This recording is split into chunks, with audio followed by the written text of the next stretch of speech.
বন্ধুরা, আজকে দুপুরে চলে এলাম রান্না করতে। তো দেখো আজকে আমি কী কী রান্না করব। তো দেখো এখানটা শুকনো লঙ্কা, পেঁয়াজ আর রসুন ফোড়ন দিয়েছি তো ডালের জন্য। তো ডালটা আগে সেদ্ধ করে নিয়েছি, নিয়ে জল দিয়ে একটু ফুটিয়ে রেখেছি। আর এখন আমি ডালের মধ্যে সম্বারটা দিয়ে দেবো, দিয়ে আর একটু ঢাকা দিয়ে দেবো। না, রসুনের যে একটা দারুণ গন্ধটা উড়ে যায়, ওই জন্যে রসুনের গন্ধটা ভীষণ ভালো লাগে। তো দেখো আমি এখন ঢাকা দিয়ে দিয়েছি। আর আজকে আমি রান্না করব। তো দেখো চিংড়ি মাছ নুন হলুদ মাখিয়ে রেখে দিয়েছি। আর ভাতটা তো আগেই হয়ে গেছে, দেখো ভাত হয়ে গেছে। ভাত হয়ে যাওয়ার পরে ডালটা সেদ্ধ বসিয়ে আর কাটাকুটি করছিলাম। তো দেখো আজকে রান্না হবে চিংড়ি মাছ, দেখতেই পাচ্ছ। চিংড়ি মাছ দিয়ে কমলি শাক দিয়ে রান্না করব। আর এই দেখো এখানটায় আমি একটা বেগুন কেটে নিয়েছি, তো বেগুনটা ভাজা করব। তো ডালের সাথে তোমাদের দাদাভাই বেগুন খেতে ভীষণ ভালোবাসে, তো তার জন্যে।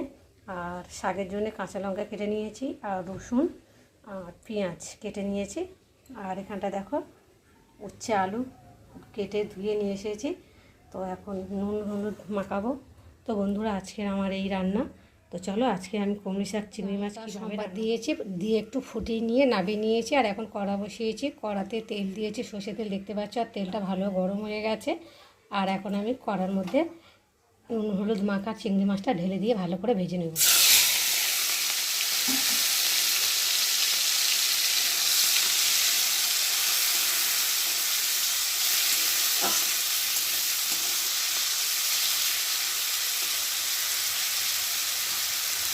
একটু সময় নিয়ে ভাজতে হবে। চিংড়ি মাছটা ভাজা হয়ে গেছে, আর এখন আমি তুলে নেব। চিংড়ি মাছটা তো কড়াতে লেগে যায়, ভিজুগুলো থাকে, তো সেই ভিজুগুলোতে কড়াটা যখন কেমন একটা যেন কালো কালো হয়ে যায়। তো দেখো আমি এই যে চিংড়ি মাছ ভেজে তুলে নিয়েছি। আর চিংড়ি মাছটা সাইড করে রাখবো। আর তেল আছে অল্প, আর একটু আমি তেল দেব। শাক তো একটু তেলই না বেশি করে দিলে খেতে ভালো লাগবে, তাই না বলো? তো দেখো আমার এমনি কড়াটা গরম, আর তেলটা দিয়েছি আরও গরম হয়ে গেছে। আর চিংড়ি মাছের যে ঘিলুগুলো ছিল না, সেগুলো কড়ার মধ্যে যেন কেমন একটা লেগে লেগে গেছে। তো আমি খুন্তি দিয়ে একটু ঘষে ঘষে তুলে দিই, মানে পুড়ে যাবে। পুড়ে গেলে খেতে কেমন লাগবে, তাই না বলো? তো যাই হোক, কড়াটা গরম হয়ে গেছে। আর এখন আমি রসুনগুলো দেবো।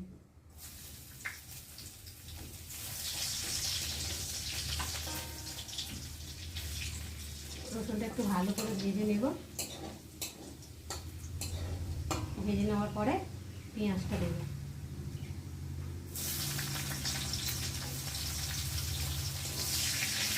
পেঁয়াজটা একটু ভাজতে সময় লাগবে, একটু খুব একটা ভাজবেন, একটু লাল লাল মতো করে নেব।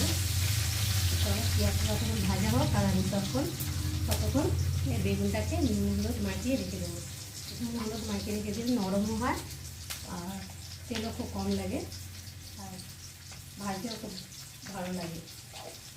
একটু মাখিয়ে রাখলে আর পড়েও না বেগুনটা এতটা, তাড়াতাড়ি ভাজাও হয়ে যায়। তারপর আমি অল্প করে নুন দিয়ে হলুদ দিয়ে ওকে মাখিয়ে রাখছি।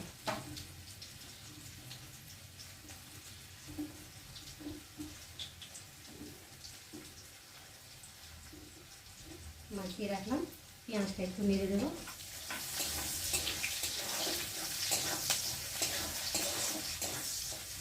আর দিয়ে দেবো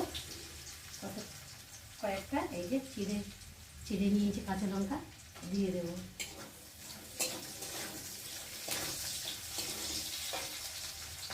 দিয়ে ভালো করে একটু, আর আমি বেগুনটাকেও মাখিয়ে রাখলাম, আর সেটাকেও একটু মাখিয়ে রাখি নুন দিয়ে। নুন দিয়ে মাখিয়ে রাখলে কী হয় বলো তো, নুন ঢোকে আলু বা উচ্ছের ভেতরে বা বেগুনের ভেতরে, নুন ঢোকে, তো খেতে বেশ ভালো লাগে। মানে ভাজার 2-5 মিনিট আগে একটু নুন হলুদ দিয়ে মাখিয়ে রাখলে, এটাকে নুন দিয়েছি, হলুদ দিয়ে শুধু নুন দিয়ে মাখিয়ে রাখছি, দেখতে পাচ্ছি উচ্ছেটাকে। এদিকে পেঁয়াজটা ভাজা ভাজা হয়ে গেছে।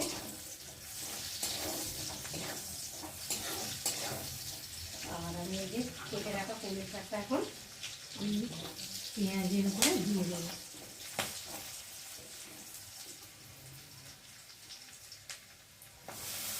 গ্যাসটা একটু কমিয়ে দেবে।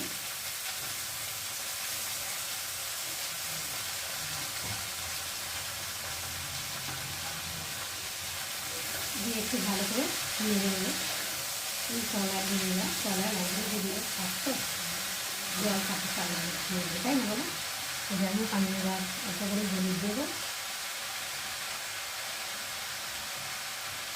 শাকের মধ্যে অল্প হলুদ দেয়, ওরকম ঢালা যায় না, আমি আমার মতো করে রান্না করছি।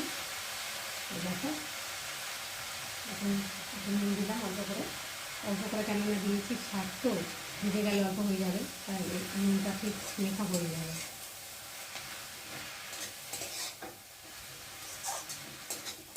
দেখো ঢাকা না দিতে দিতেই ভেজে গেছে শাকটা, আর এখন এর মধ্যে ভিজে গেছে, আর আমি ঢাকা দেবো না, মানে নাড়তে নাড়তেই শাকটা ভিজে গেছে। দেখো আর ভেজে রাখা চিংড়ি মাছটা শাকের উপরে দিয়ে দেবো। ভেজে দিতে আপনাকে দিয়ে ভালো করে শাকটাকে নেড়ে দেবো।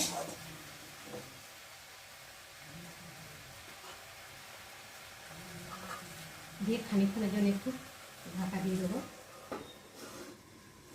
শাকটাও বেশি সময় লাগবে না, অল্প সময়ের মধ্যেই শাকটা হয়ে যাবে, তাই না বলো? আর আমি হাতে নুন হলুদ মাখিয়েছি, একটু জল দিয়ে হাতটাকে ধুয়ে নেব।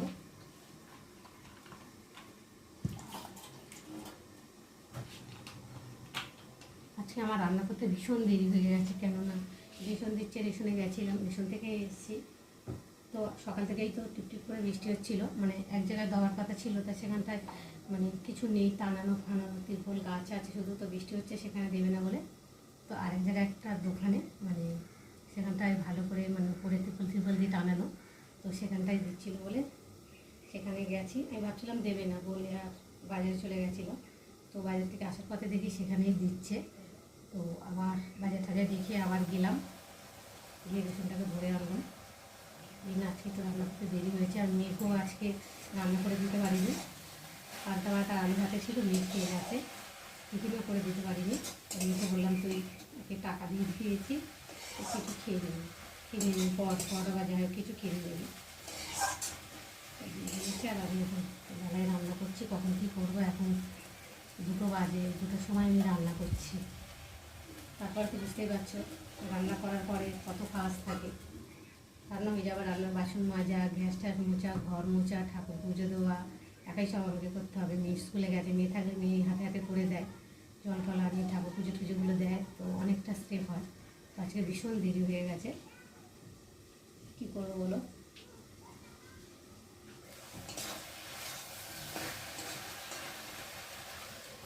তো চলো আবার তোমাদের সঙ্গে দেখা হবে, ততক্ষণ তোমরা দেখতে থাকো আর আমার সাথে দেখো আমার শাকটা কতটা ছিল, ভেজে কোনটুকু হয়ে গেছে, আর দেখতে পাচ্ছ শাকটাও রান্না রেডি হয়ে গেছে, দেখতে পাচ্ছ। আর এবার নামিয়ে নেব একটু নাড়াচাড়া দিয়ে, আর তার আগে দেবো একটু অল্প করে চিনি। শাক তো, শাকের মধ্যে একটু চিনি করলে টেস্ট লাগে খেতে, তো আমার তো ভীষণ ভালো লাগে। তো আমাদের কাদের ভালো লাগে তোমরা কিন্তু আমাকে অবশ্যই কমেন্ট করবে। একটু ভালো করে নেড়ে নিই।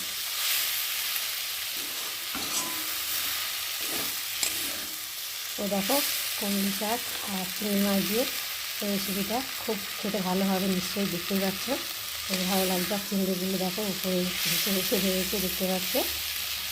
তো তোমাদের কাদের এরকম খেতে ভালো লাগে তোমরা কিন্তু আমাকে অবশ্যই কমেন্ট করবে, আর ভালো লাগলে লাইক কমেন্ট শেয়ার, আর আমার চ্যানেলে যদি তোমরা কেউ নতুন হয়ে থাকো তো চ্যানেলটাকে সাবস্ক্রাইব করে দিও। তো চলো আমি এখন কড়া থেকে নামিয়ে নেবো, ততক্ষণ তোমরা দেখতে থাকো আর আমার সাথে থাকো।